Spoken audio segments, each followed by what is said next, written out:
Celestial, Mestre Jesus, mais uma vez aqui nos reunimos, Mestre querido, suplicando-te teu amparo e o teu concurso. Envolva-nos, Senhor, a todos nós, em vibrações de paz, de saúde e de equilíbrio, e abençoa, Senhor, os nossos propósitos do bem. E rogando, Senhor, o teu amparo, o teu auxílio, que lhe pedimos a permissão para dar por iniciada a nossa reunião dessa noite. Envolva-nos, Senhor, a todos nós aqui presentes, nas vibrações de paz, de saúde e de equilíbrio, e abençoa, Senhor, os nossos intentos de aprendizado, de progresso e de evolução.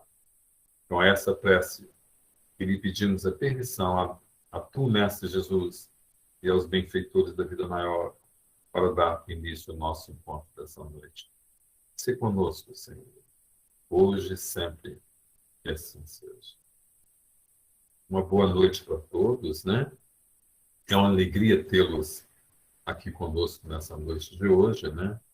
Nós vamos, essa reunião de hoje, é a nossa última reunião desse ano, né? Nós estamos fechando a nossa programação de estudos do ano de 2021 com esse tema, Jesus, o Divino Terapeuta. Estamos aí há uma semana do Natal, né? A nossa próxima semana nós já estamos aí com o Natal.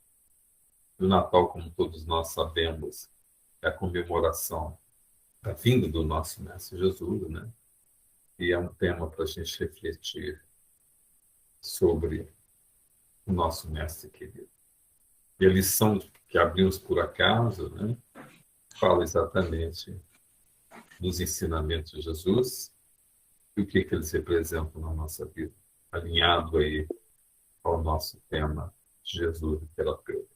Edson, nós vamos passar a palavra para você. Você pode abrir a sua câmera? Não estou te vendo aqui. Você está na reunião, Edson? Ou caiu? Sim, Marcos, estamos aqui. Isso. Então, nós vamos passar a palavra para o nosso companheiro Edson, né? E Edson Silva, que é o nosso expositor da noite. Ele vai abordar esse tema para nós. Jesus, o Divino Terapeuta. Fica por vontade, Edson, a palavra está com você, viu?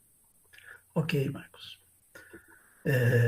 A gente agradece aos benfeitores espirituais por essa oportunidade, aos dirigentes desta reunião que nos proporcionou esse privilégio de estar aqui com vocês essa noite, né, chegando perto do Natal, para falar de um tema tão importante nas nossas vidas.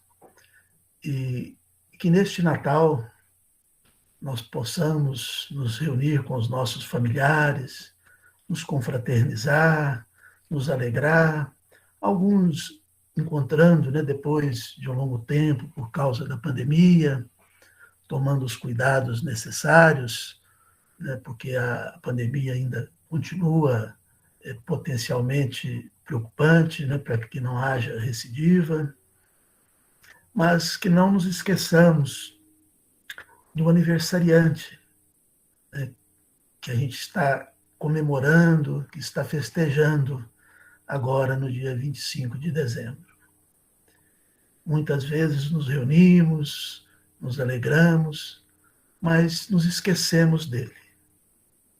E o que pensaria um aniversariante se tivesse uma festa para comemorar o seu aniversário e todos virassem as costas para ele, não desse importância? Provavelmente ele não se sentiria, né, reconhecido e talvez fosse até para outros lugares. E nós, falando aqui, né, de Cristo, o maior Espírito que já veio à Terra para nos servir de exemplo, nós vamos tecer aqui alguns comentários e depois trazer as questões terapêuticas, né, as passagens terapêuticas do Evangelho. E o povo hebreu, quando Jesus veio, esperava um rei que devolvesse a liberdade à Palestina, porque a Palestina estava sob o jugo do Império Romano. Esperava um rei que comandasse os exércitos, que dominasse as táticas de guerra, que se sentasse de novo no trono do rei Davi e que conduzisse a Palestina novamente a dias de glória e de independência física, econômica e territorial. Mas o Cristo veio uma manjedoura, uma antítese do sonho do povo hebreu da época. Não o reconheceram. E ele pregava o amor, a solidariedade, a compaixão, falando que todos nós somos irmãos. Isso também ia contra o que se pensava nas elites do Império Romano, porque o Império Romano dominava, escravizava e considerava-se os mais privilegiados, os mais poderosos, com direito de domínio sobre os outros, não reconhecendo que todos somos iguais, irmãos, filhos do mesmo Pai. E a humanidade vem caminhando ao longo desses 2000 anos, progredindo sim, né? Houve muita conquista. Hoje nós não podemos falar que houve retrocesso, porque houve muitas melhoras. Mas ainda estamos longe de atingirmos o patamar que nos proporciona saúde integral, saúde psicológica, saúde moral, saúde espiritual, com consequências na nossa saúde física. A medicina ampliou muito, né, os conhecimentos, e hoje se vive muito mais, com mais qualidade de vida do que se vivia antigamente. Eu me lembro que quando eu era criança, eu olhava para meus avós com 45, 50 anos, porque eram avós novos, né, tinham filhos cedo, e eu achava que era todo mundo muito velho, né? Por quê? Porque com 50 e poucos anos, 60 anos, muitos, com raras exceções, já desencarnavam e as doenças visitavam e não tinha muitos recursos.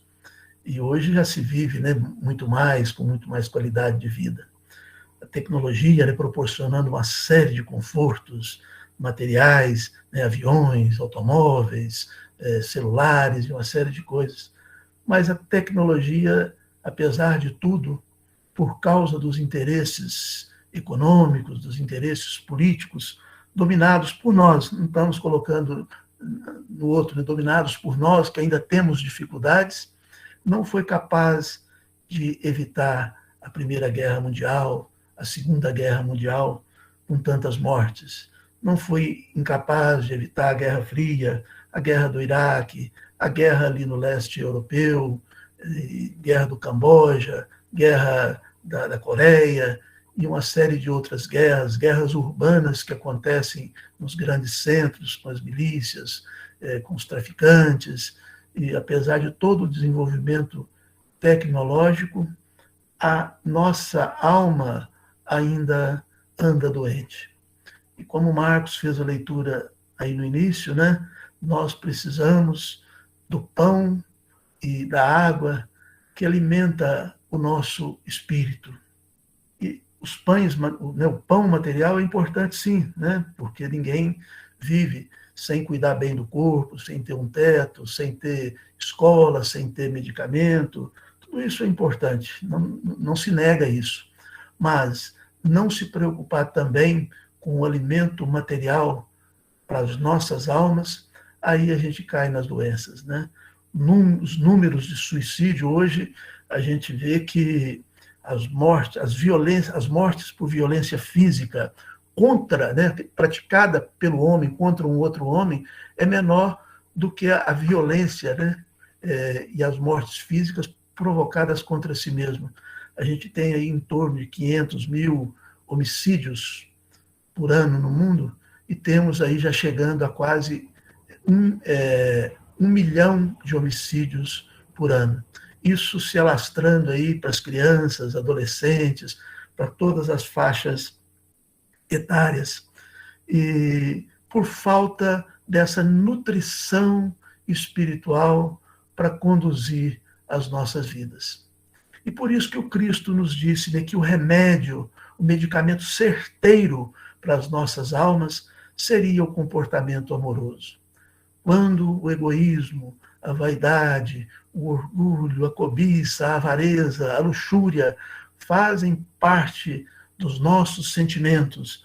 Quando o que é ser valorizado no mundo, o que é ter poder, o que é ter destaque, são baseados em valores perecíveis, baseados no egoísmo, a nossa vida, a nossa alma se torna doente. Então, nós temos que nos preocupar realmente com esse alimento espiritual. Hoje, a quantidade de depressão, né, várias síndromes de Barnot, de pânico, as fugas pelas drogas, as fugas de si mesmo, de todo tipo, né, fugindo da realidade, negando as próprias emoções por não conseguirmos enfrentá-las, torna-nos doentes diante dessa realidade. Tem outra síndrome, né, que o Rossano Kindler, eu estava vendo uma palestra dele, ele falando, síndrome das escolhas múltiplas. Nós temos hoje tanta opção, né, tanto conforto material, que tem a síndrome das escolhas múltiplas. A gente pega, por exemplo, um filme, né, antigamente queria assistir cinema, enfrentar uma fila, tinha 2, 3 opções. Hoje a gente pega o catálogo da Netflix, tem lá milhares de filmes, né? E a gente, para escolher um filme, a gente fica 10, 15 minutos ali procurando um, procurando outro, e a gente fica estressando, a gente fica cansado, até desliga a televisão e não assiste filme nenhum. Porque tem tanta opção de escolha que isso estressa, isso às vezes cansa a gente. O conforto material, a quantidade de opções, etc., não tem trazido soluções, conforto para a gente. Eu, quando eu vou num restaurante, esses fast food, chega no McDonald's, tem tanta combinação de coisa nesse Subway que eu fico até confuso ali, eu fico cansado só de ter que escolher. Então, esses confortos materiais não têm trazido para nós a tranquilidade, a alimentação espiritual que a gente precisa. Tem uma passagem evangélica de Jesus com a mulher samaritana no poço de Jacó, né, que ele encontra com ela ali, e ele pertencia ao povo hebreu. Os samaritanos tinham uma desavença, né, com os hebreus, e ele, encontrando com ela, pede água e começa a conversar com ela, e ela fica encantada com os ensinamentos dele, né? E ele fala com ela no final da conversa: hoje você aqui vem pegar água, mas amanhã você vai ter sede de novo e vai ter que vir aqui buscar água. Mas aquele que beber da água que eu lhe der, nunca mais terá sede. Nunca mais terá sede. Então, as coisas materiais, apesar da importância, nós temos que repeti-las todos os dias. Mas o conforto material, espiritual trazido pelo Cristo, esse fica para sempre a preencher e a saciar a nossa alma.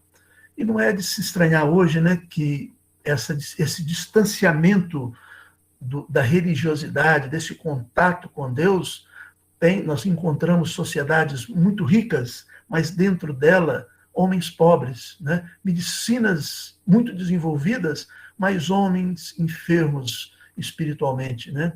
Estados muito poderosos, nações poderosíssimas, mas dentro dessas nações, homens escravos de uma série de coisas, escravos do orgulho, da vaidade, da necessidade do poder. Temos também muitas religiões, né? Uma quantidade enorme de religiões faiscantes, com adereços, discursos pomposos nas religiões, mas religiões de frequentar um dia só. Dentro dela, ainda nos incluímos, dentro, não estamos falando do outro, não estamos falando de nós mesmos, ainda homens egoístas e materializados, né? A cata de imediatismos, né, perturbadores de um dia só. Sentimos a razão, e aí nós sentimos a necessidade de alguma coisa a mais. E o Cristo nos disse, né, eu vim para que tenhais vida.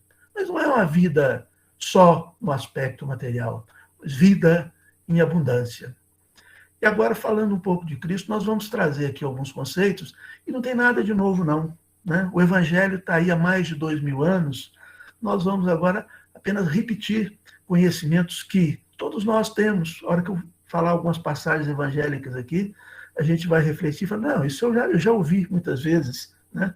Mas ouvir o conhecimento e ter ele, às vezes, de cor, não é a mesma coisa de permitir viver esse conhecimento, permitir que o Espírito do Cristo viva em nós como nos trouxe o apóstolo Paulo, né? E a gente vai vendo ao longo da história de Jesus que todos os que encontraram Jesus passaram por um processo de terapia. Quando a gente vê um terapeuta, né, a gente vai lá, fica lá 1 hora por semana, 2 horas por semana, ele tenta nos analisar, tenta descobrir as nossas dificuldades, e alguns interpretam com mais assertividade, outros têm um pouco mais de dificuldade, né? Tem os processos todos de tentar desvendar, né, o que sentimos, o que pensamos, para nos ajudar, e com muito louvor, né, a evolução da psicologia, da psicoterapia e da psiquiatria, em todos os seus aspectos, é importante e precisamos dela, sim, mas precisamos alinhar todos esses conhecimentos com o Evangelho do Cristo, porque ela chega num limite que dali ela não passa mais, né? Uma série de coisas que desvendam o nosso psiquismo, que sem o conhecimento do Evangelho do Cristo, à luz da doutrina espírita, fica muito mais difícil. Embora tragam muitas contribuições, mas é preciso que se enxergue o ser humano no seu aspecto global, né? Não só no aspecto físico e no aspecto psicológico mais objetivo, mais científico, mas no aspecto psicológico também espiritual, da reencarnação, do processo de outras vidas. Então, todos que tiveram contato com Cristo teve essa psicoterapia, né? E como nós falamos, os psicólogos, os psiquiatras, têm alguns contatos conosco. Agora, o Cristo realmente penetra na nossa alma. Nós não precisamos falar nada, ele sabe tudo o que a gente precisa, né? E nos dá o que é de melhor para nós, o melhor remédio sempre.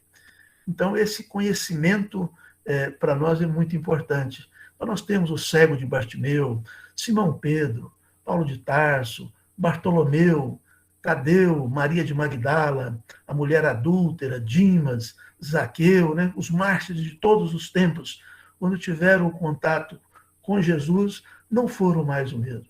Mudaram as suas vidas, alimentaram a sua alma, né? Preencheram o grande vazio que existia dentro de todos eles. E todos nós, à medida que vamos entendendo o Evangelho e colocando em prática na nossa existência, vamos preenchendo a nossa alma com esse alimento espiritual que nos sacia, que nos dá alegria, que nos dá otimismo, que nos dá coragem para continuar a nossa caminhada, apesar das dificuldades, apesar da cruz que cada um de nós temos que carregar. Cada um de nós carrega a sua cruz, né? Muitas dores, muitos sofrimentos, muitas dificuldades, muitos relacionamentos afetivos rompidos, muitos desentendimentos entre pais e filhos, muitas perdas econômicas, perda da saúde física, parentes dentro do nosso ciclo familiar com limitações, né? Várias limitações morais, várias limitações físicas, várias limitações de todo tipo, isso nos trazendo desconforto, sofrimento, exigindo de nós mais paciência, mais dedicação, mais compreensão e mais misericórdia para com todos eles. E então cada um carrega a sua cruz. Mas o Cristo nos disse, né? Se quiser vir após mim, tome a sua cruz e me siga, porque aí a cruz vai ficar mais leve. Tome a sua cruz e me siga, porque sem o Cristo fica muito mais difícil. Sem a compreensão das verdades evangélicas, à luz da doutrina espírita, fica muito mais difícil a nossa caminhada. Então não dá para ficar aqui na Terra carregando a cruz sem o Cristo e nem querer seguir o Cristo também sem levar a nossa cruz. Faz parte do nosso processo de evolução, né? E Cristo nos disse, não se turbe o vosso coração. Credes em Deus, credes também em mim. Na casa de meu Pai há muitas moradas. Se não fosse assim, eu vos teria dito. Vou preparar um lugar. E aí Tomé, quando escuta isso do Cristo, ele fala, mas Senhor, nós não sabemos para onde vais. E como podemos saber o caminho, né? ele pergunta para Cristo, como é que a gente pode saber o caminho para ir morar nas moradas que você vai nos preparar? E Jesus olha para Tomé e fala, eu sou o caminho, a verdade e a vida. Ninguém vem ao Pai senão por mim. Ter o reino de Deus dentro de si, essa paz que, apesar de todas as dificuldades e todas as nossas dores, nos basta, nos consola e nos anima. Construção do reino de Deus dentro de cada um de nós. E é isto que Cristo veio fazer aqui na Terra. Edificar o reino de Deus no coração dos homens. Não o reino material, como esperava o povo da Palestina, mas o reino de Deus dentro do coração de cada um, através da compreensão maior da vida, através da compreensão do amor, que o amor é que nos liberta, que o amor é que nos proporciona plenitude, né? E nós temos existe, eu já até citei aqui em outros estudos, mas encaixa muito bem essa questão terapêutica do amor, que quando passamos a viver o amor de uma forma totalmente desinteressada, nós aplacamos, né, acalmamos, saramos todas as nossas dores. Ao curar a dor do outro, ao se preocupar com o outro e curar a dor do outro, nós curamos também as nossas dores e os nossos sofrimentos. Porque a luz do entendimento, os fluidos, né, benéficos que fluem através de nós, quando nós sinceramente queremos proporcionar ao outro dias melhores, ao passar por nós essas energias, primeiro elas limpam a nossa alma, beneficiam a nós mesmos. É como uma tubulação, né, que às vezes não está tão limpa, e quando você começa a passar água limpa por dentro dessa tubulação, aos poucos, né, ela também fica limpa, né? E uma das passagens evangélicas nas bem-aventuranças que Cristo fala, né? Bem-aventurados os puros de coração, porque verão a Deus. E para sentir Deus dentro de si, temos que ter essa pureza de coração, alijar de nós todas as nossas dificuldades. E quando amamos e fazemos alguma coisa em favor do outro, né, isso nos purifica e alimenta também, primeiramente, a nossa alma. Como diz uma velha música, né? Fica sempre um pouco de perfume nas mãos que oferecem rosas, nas mãos que sabem ser generosas. Então, fica sempre um pouco de perfume nas mãos que oferecem rosas. Então, na nossa caminhada, que a gente ofereça sempre um pouco de perfume nos caminhos daqueles que conosco convivem. Mas para isso é preciso ter esse sentimento de amor. E o amor, na sua forma, como Cristo nos trouxe, nós vamos falar um pouquinho sobre ele. O Novo Testamento, a maioria do Novo Testamento, ele foi escrito originalmente em grego. E a língua grega usa, né, para, às vezes, um mesmo sentimento, várias palavras, dependendo da nuance do sentimento. E no grego, eros significa amor, mas o amor carnal, o amor no aspecto reprodutivo, né, do erotismo, e tem a sua importância, né? As relações conjugais, o erotismo, as relações, isso é preciso que haja para uma série de aspectos, principalmente no aspecto reprodutivo, troca de energias e uma série de coisas que nos traz satisfação, né? Mas só ele em si não basta, porque durante a convivência de um casal, pode acontecer que num determinado momento da vida, um fica doente, tem uma determinada doença que não permite mais essa comunhão carnal, e uma série de limitações, né, que a gente sabe, e que aí eu vou mandar o outro embora, eu vou abandonar, porque o eros não existe mais, não tem essa possibilidade, e eu abandono o outro. Não, né? O amor verdadeiro, ele não se limita ao eros. O outro aspecto é o philos, né? O philos é voltado mais para uma associação, amizades, né? Eu tenho vários amigos E eu amo esses amigos, mas essas amizades, dependendo, às vezes, se o outro mudar de comportamento, às vezes muda de religião, muda de time de futebol, muda de pensamento, muda de partido político, e, de repente, a gente vê antigos amigos se separando e esse amor fraternal entre amigos deixa de existir, né? A gente vê nos grupos do WhatsApp, lá no meu grupo da engenharia, cada um defendendo uma corrente política, eram ótimos amigos, e de repente um sai do grupo, não conversa mais, porque um pensa diferente do outro, não tolera quem pensa diferente. Então, esse amor também não se sustenta a longo prazo, dependendo do comportamento. O outro é o storgé, que é o amor que ele existe quando há compensação, né? Eu amo se você me ama. Eu te dou alguma coisa se você me dá alguma coisa. Mas se você me trata mal, eu te trato mal também. Eu deixo de te amar. Então, é o amor que espera as recompensas que o amado oferece. E quando o amado não oferece mais as recompensas, eu deixo de amar, né? Não quer viver comigo mais, foi embora, procurou outro, procurou outra, eu passo a odiar. Por quê? Não traz para mim as compensações que trazia no passado, né? Não me trata bem, me tratou mal, então eu não amo mais, porque não oferece esse tipo de compensação. Agora, o amor que foi traduzido lá no Novo Testamento, no grego, o amor trazido no Evangelho, é a palavra agapé. É o amor que não impõe condições nenhuma para continuar amando. É esse amor que Cristo vivenciou, porque foi crucificado, humilhado, maltratado, ultrajado por nós, e continua a nos amar, independente do que a gente seja.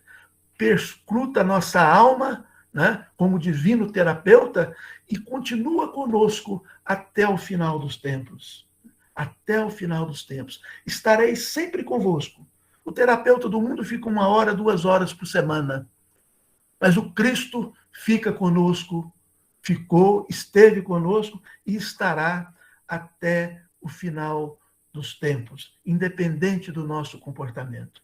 Esse tipo de amor desinteressado a gente vê muito nas mães, né? O filho, às vezes, é ingrato, vai preso e às vezes, violento, e as mães continuam amando, torcendo, rezando por ele, vão na prisão, etc. As verdadeiras santas cuidando desses filhos, né? Continua amando o outro. Então, nós, é o ideal, né? É o ideal nosso de vida buscar esse tipo de amor, esse amor que não espera nada em troca. Porque quando a gente não espera nada em troca, quando a gente ama, oferece alguma coisa ao outro sem esperar nada em troca, a gente não fica mais decepcionado. A gente não fica mais triste. A gente não sente mais ciúme. A gente não sente mais ódio.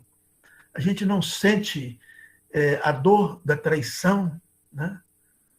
A gente não sente as dificuldades, né? As dores todas que as relações sociais às vezes nos provocam, porque a gente ama como Cristo amou. A gente ama como Cristo amou. E esse amor tem uma história, um livro, né, escrito por Leão Tolstói. Leão Tolstói foi um dos maiores escritores russos de todos os tempos, quiçá da humanidade. Escreveu romances belíssimos como Guerra e Paz, Ana Karenina, que foram transformados em filmes, né? Nós temos aí vários filmes, várias versões desses romances traduzidos em filmes. E ele escreveu um livro, e nesse livro tem uma história que chama Onde está Deus, está o amor. Mostrando que o amor, quando visita a nossa existência, muda a nossa vida. Dá-nos de novo a alegria de viver. E essa história é assim. Tinha um sapateiro lá na Rússia, de nome Mikhail. E ele tinha esposa e tinha 5 filhos, mas veio uma doença que assolou aquela região e ele perdeu a esposa e perdeu os 3 filhos mais velhos. Ficou só com o caçula. Criança, pequenininha. Criou o caçula com muita dificuldade e aquele rapaz foi crescendo, mas quando o rapaz chegou na idade adulta, né, que ele já podia ficar mais tranquilo e seria o amparo na sua velhice, uma nova doença assolou aquela região e ele perde o filho mais novo. E ele fica sozinho. Tinha perdido a esposa, os filhos, perdeu o filho mais novo. E essa perda feriu de tal modo o coração, né, que ele chegou a murmurar contra a justiça de Deus. Sentia-se tão infeliz, né, que implorava a Deus que lhe tirasse a vida. Não, me leva embora, eu não quero mais ficar, não tem mais razão para eu viver. E as tristezas que visitam a nossa existência, às vezes, nos traz esse tipo de sentimento. Né? Eu acho que não vale mais a pena continuar essa existência. E a gente procura os terapeutas desse mundo, mas o amor também, né, associado às ciências, né, da psicologia e da psiquiatria, pode realmente fazer muito mais. Então, e aí ele queria realmente desistir, mas um dia ele recebeu a visita de um conterrâneo, que ele não via há muito tempo, né, e falou com o conterrâneo: eu perdi o desejo de viver, agora eu só quero a morte. Peço a Deus que me leve, né, porque eu não tenho mais nenhuma ilusão nessa vida. Aí o amigo fala com ele assim: Micael, não fala assim não. Os homens não devem julgar a vontade do Senhor, pois suas razões estão acima dos nossos entendimentos. Se ele decidiu que seu filho morresse, que você vivesse, tem que ser assim. Você se desespera porque só quer viver para a sua própria felicidade. E aí Micael assusta, olha para ele: mas para que se vive? Não é só para isso? Né? Para a gente ser feliz? Se eu não sou mais feliz, não tem sentido viver. E aí esse amigo fala com ele assim: é preciso viver para Deus. É Ele quem dá a vida. E é para Ele que devemos viver. Quando você entender isso, seu sofrimento terminará. E você suportará tudo com paciência e resignação. E aí Micael pergunta: mas como é que se vive para Deus? Como é que se faz isso? Né? E aquele amigo responde: como Cristo ensinou. Você sabe ler? Pode aprender nos evangelhos. Na Sagrada Escritura você encontrará a resposta para todas as perguntas. E essas palavras calaram fundo no coração de Micael. No mesmo dia, ele comprou um exemplar do Novo Testamento. E à medida que ele foi progredindo na leitura, ele começou a compreender com maior clareza os planos de Deus. Como viver para Deus. E a alegria começou a penetrar docemente na sua alma. Compreendia e se resignava à vontade de Deus a seu respeito. E um dia ele leu sobre o fariseu, né, que não recebeu bem Jesus na sua casa. E ele pensou assim: mas se Jesus me visitasse, eu receberia muito bem. Né?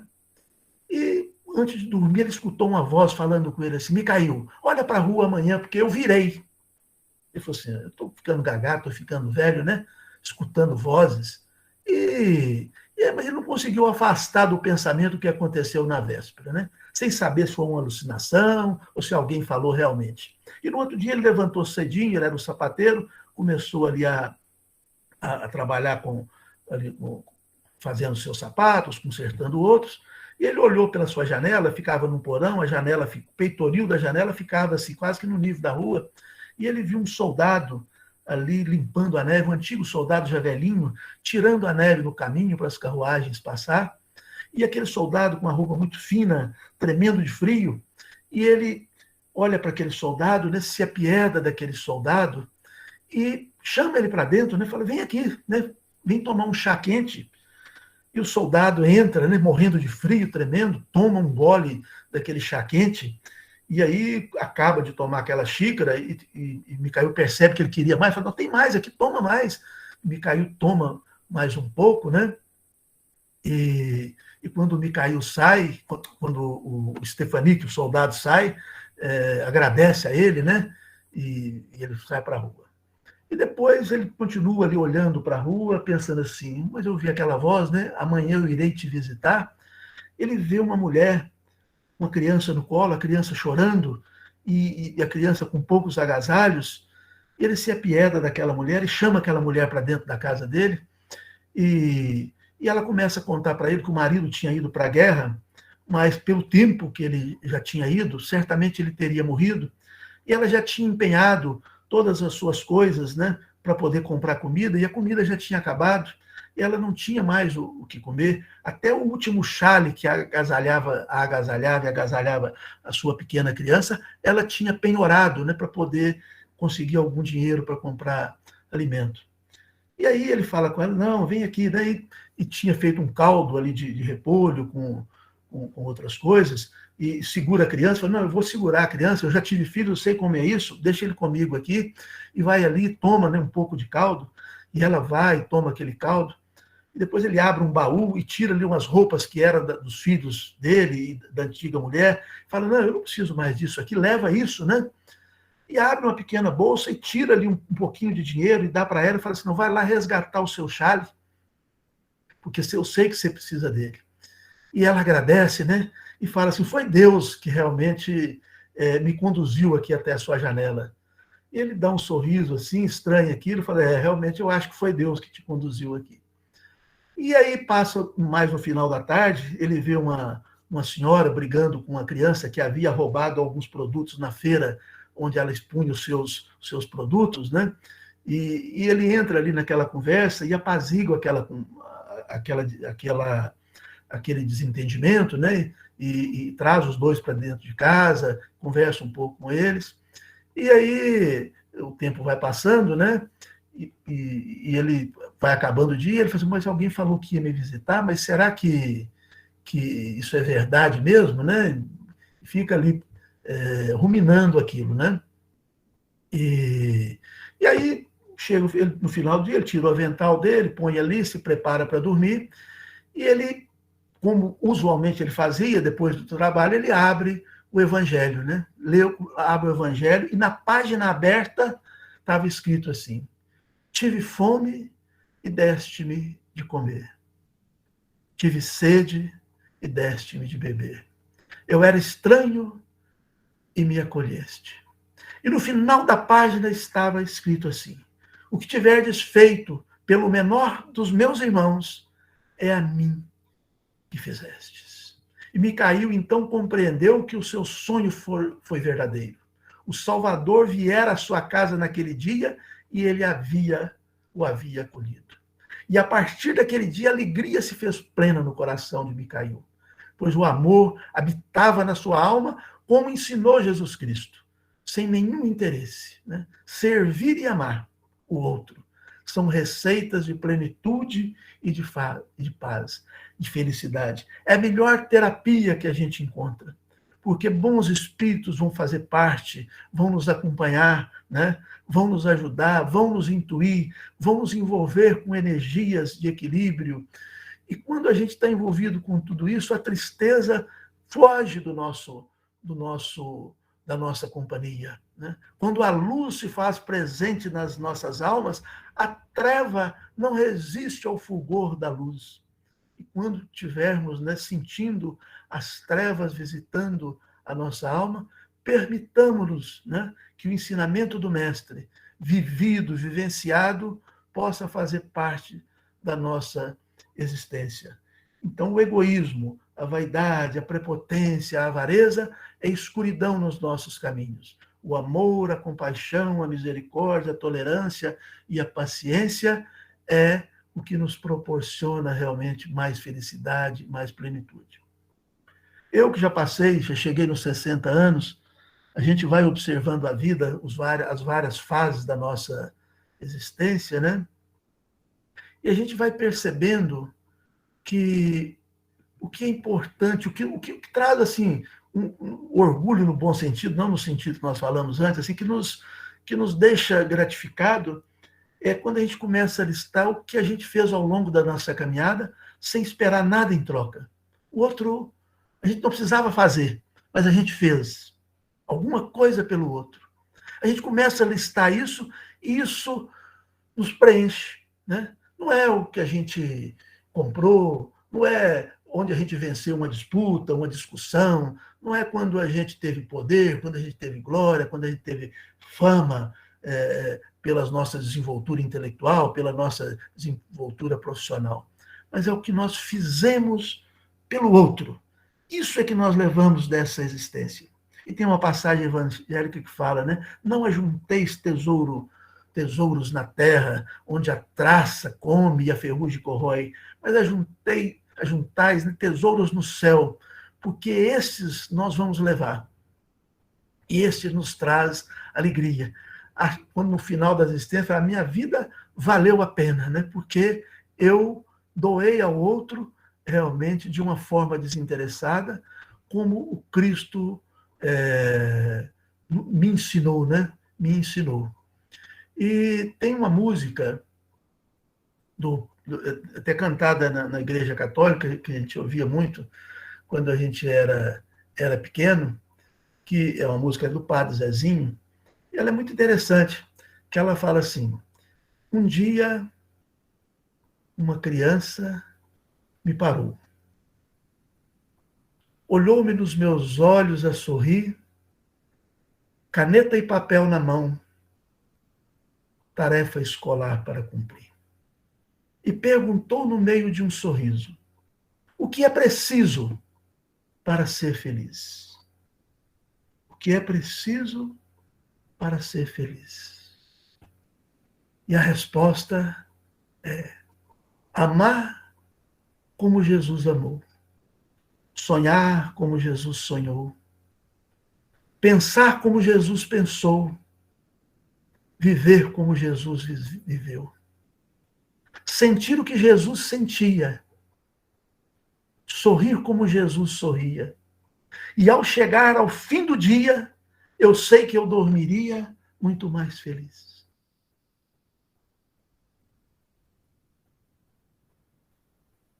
Então, quando a tristeza visitar a nossa alma, quando a dor se fizer presente, quando a escuridão se fizer tão grande que a gente não consiga enxergar para onde caminhar, isso muitas vezes acontece, façamos como Cristo fez. Perguntemos ao nosso mestre: e tu, mestre, o que dizes? E a resposta não se fará por esperar, no mais profundo e grandioso silêncio da nossa alma. Amar. Ame desinteressadamente.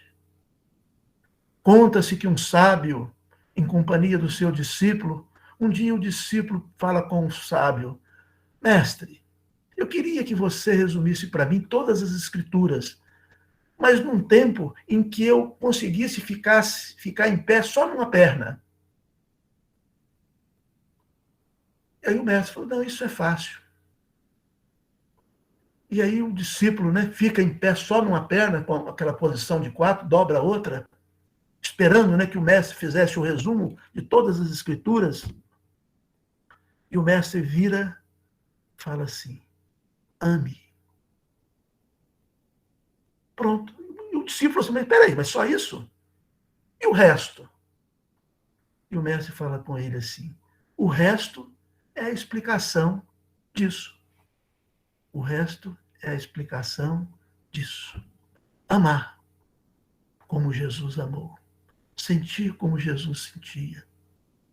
Praticar o amor também, né? Como trazido pelo apóstolo Paulo na primeira carta aos Coríntios, né, que ele fala que o amor não se azeda, o amor não se desgasta. O amor tudo suporta, tudo sofre. O amor é paciente. O amor é misericordioso. O amor compreende. O amor é tolerante. O amor nunca deixa de existir, porque faz parte daquele que ama. O amor verdadeiro que Cristo nos ensinou nunca deixa de existir, porque faz parte daquele que ama, de verdade. Eu amo o outro, independente do que o outro faça. Eu não combato o outro pelo seu comportamento. Eu posso combater o comportamento, mas não o outro. Como o médico não combate o doente, combate a doença. Nós que criamos os nossos filhos, às vezes temos que corrigir, né? Mostrar o caminho correto, às vezes sermos mais rigorosos, mas continuamos amando. Combatemos o comportamento inadequado e não aquele que ainda está doente espiritualmente, moralmente, nos caminhos da nossa existência.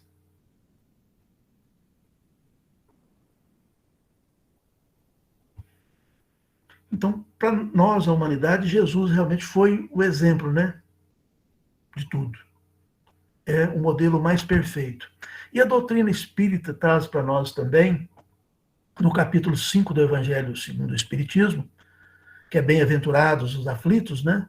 mostrando para nós ali as causas das aflições, por que nós sofremos, as causas atuais, as causas, se não são atuais, são anteriores de outra existência, falando o que é a desgraça real nessa existência, nos explicando bem detalhadamente ali o que é desgraça real, e muitas vezes a desgraça, né, a dor física, a doença, a restrição econômica, é o remédio amargo para curar a nossa alma. Se vocês depois tiverem um tempinho, pode ler lá com mais calma, realmente traz muito conforto para nós, explica, né, as dificuldades da nossa existência. Cristo veio trazer-nos também a importância do perdão, né, de perdoar, até 70 vezes 7, né?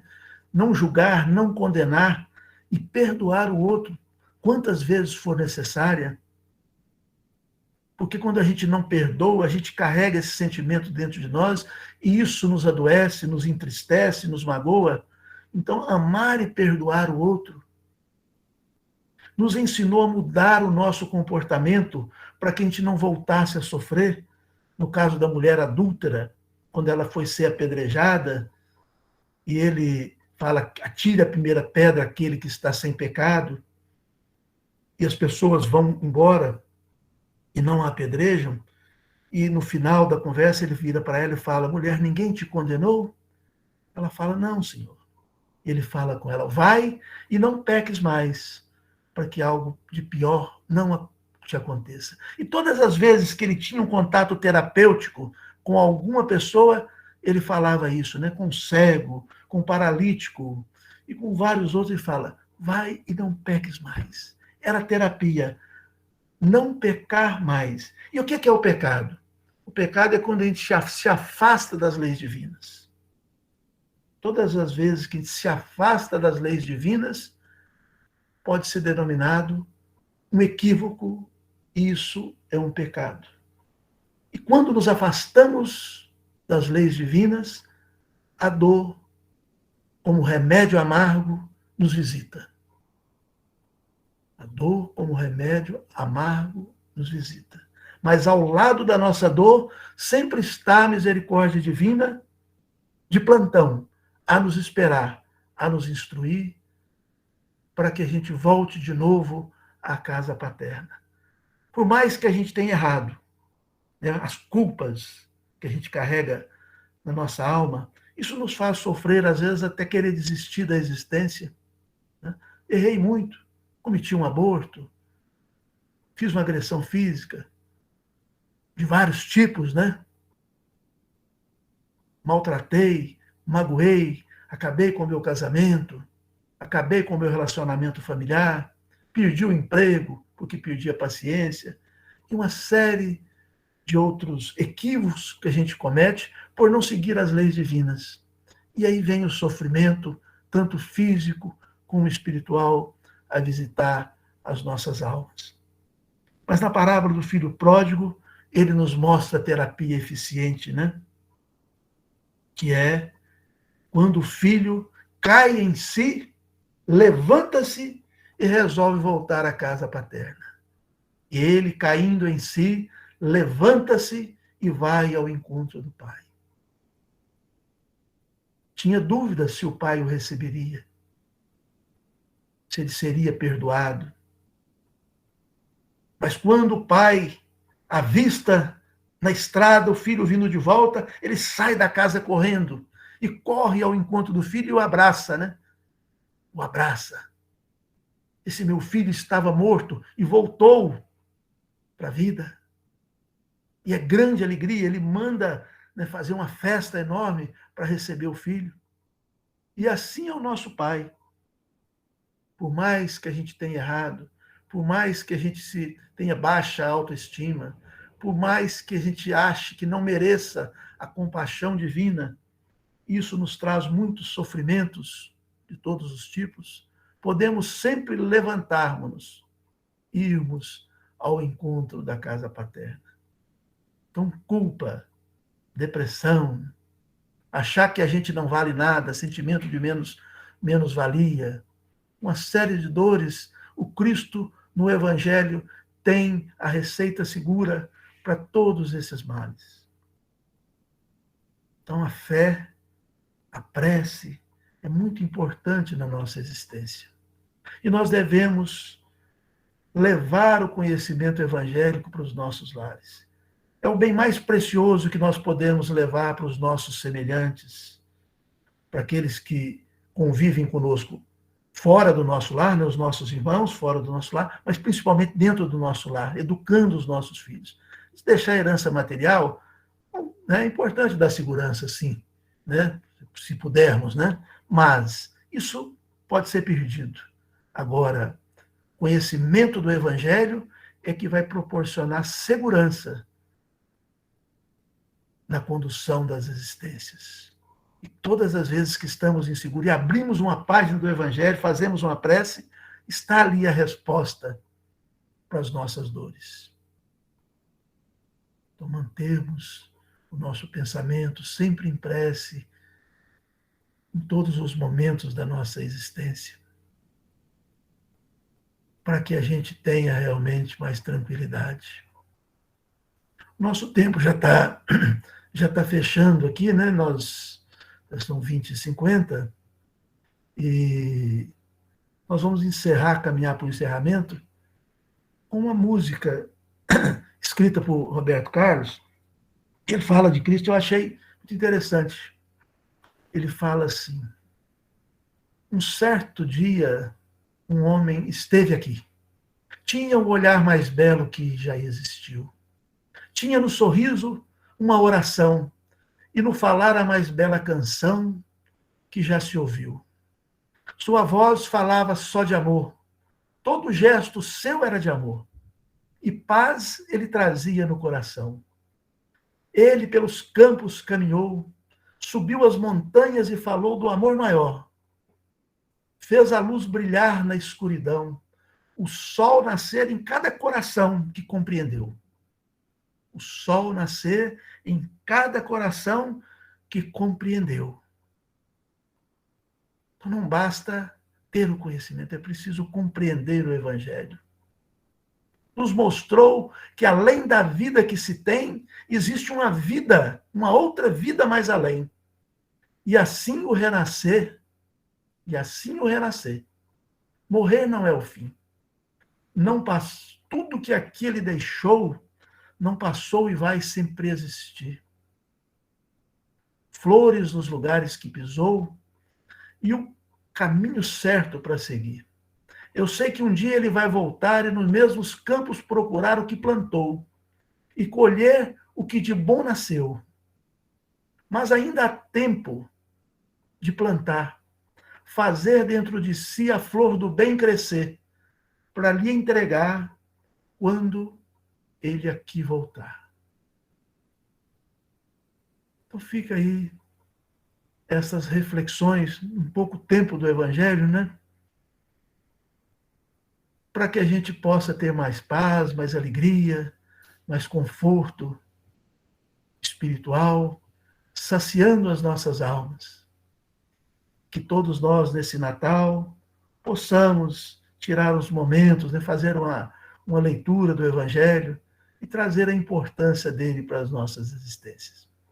Obrigado a todos, obrigado aos dirigentes, aos benfeitores espirituais e até uma próxima oportunidade.